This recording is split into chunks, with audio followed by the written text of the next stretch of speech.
There are a lot of problems with the way we've organized our occupation of the landscape.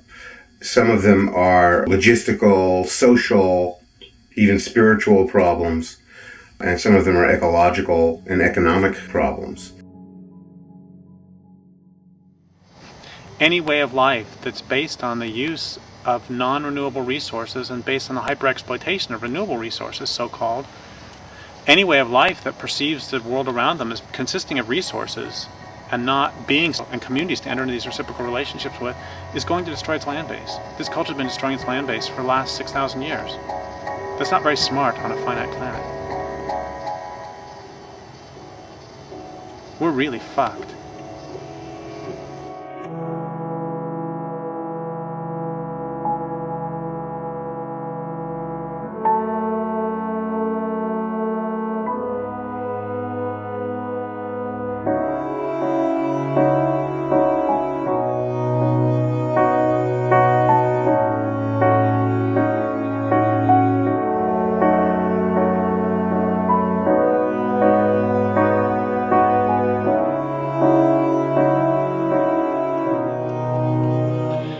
It's basically, these trees are like the structure, they're like the scaffolding that holds up the whole house of a healthy ecosystem.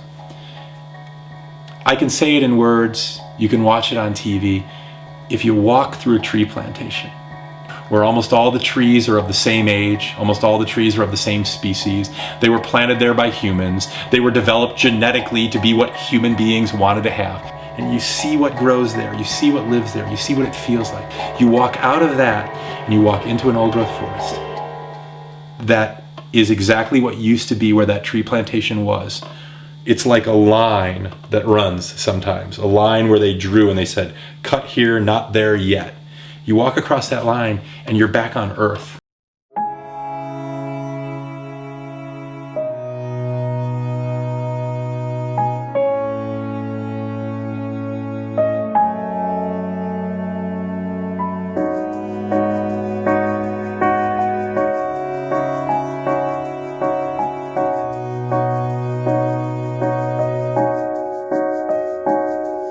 Machines come back after a certain number of years, cut it all down, do it again, and pretend like they can do that over and over. Just like the early farmers in America pretended that they could grow crops without fertilizing until the Dust Bowl came.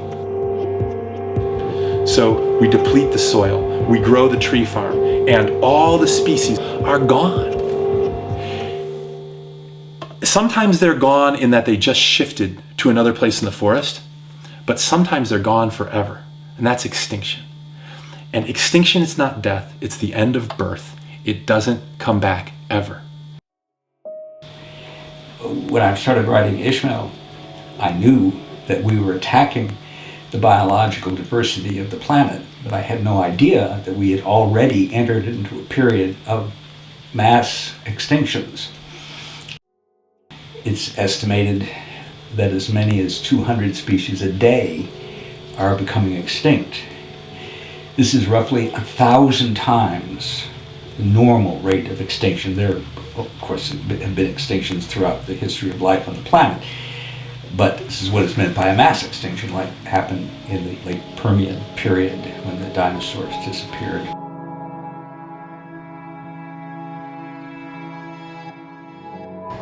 The historical assumptions we have about the, quote, great buildings of the world, the Egyptian pyramids, the European and Asian fortresses, the great and marvelous metropolises that we see around us. They're expressions of a civilization and they're great records, okay, but what are they records of? In fact, in most cases, they were created by the oppression of others. And in some cases, the downright slavery of generations and generations of people. And so you think, well, what's so important and valuable about that? What does that mean to us now? You know, we're still doing that today.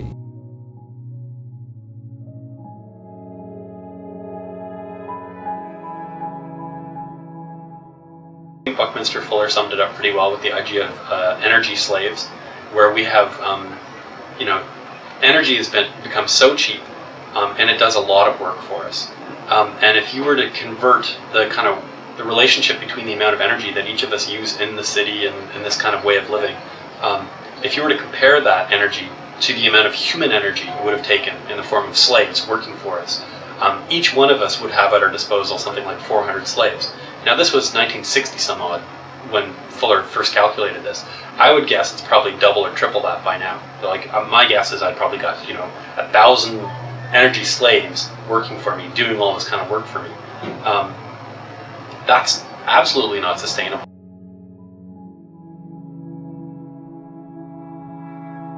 There's a lot of different reasons that our normal lives are things that we need to look at and change.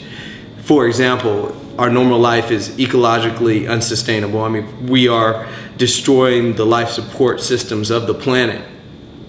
Our normal life also creates huge disparities in health and wealth, which these are both really important issues. They're not anything that's going to cause us to change society or change the structure of the system.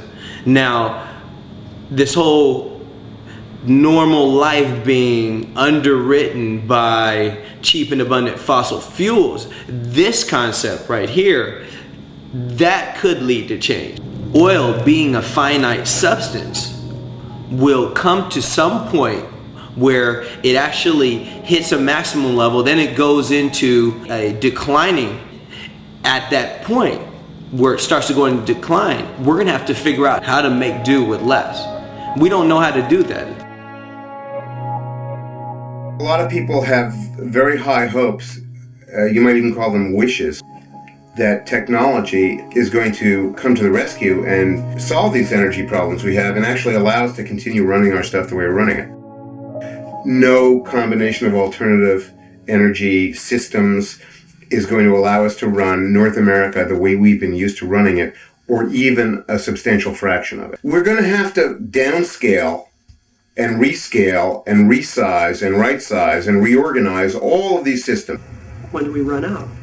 And of course the answer to that is very disturbing, because it's not really a matter of when we run out, but when we are no longer able to continue the path of growth, when we're no longer able to have more fossil fuels with every passing year to fuel more shopping malls, more cars, more highways.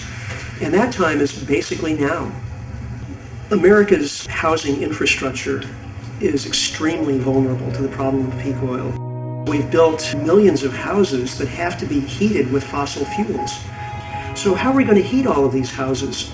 Most of us are living in places that get really cold in the winter. I mean, you really can freeze to death in places like Iowa and Minnesota and upper New York State. So we're going to have to figure out an alternative to the standard American house and do it really quickly. We need to reinvent our normal lives so that they are not only ecologically sustainable and not only socially just, but we need to make them much, much less dependent on fossil fuels.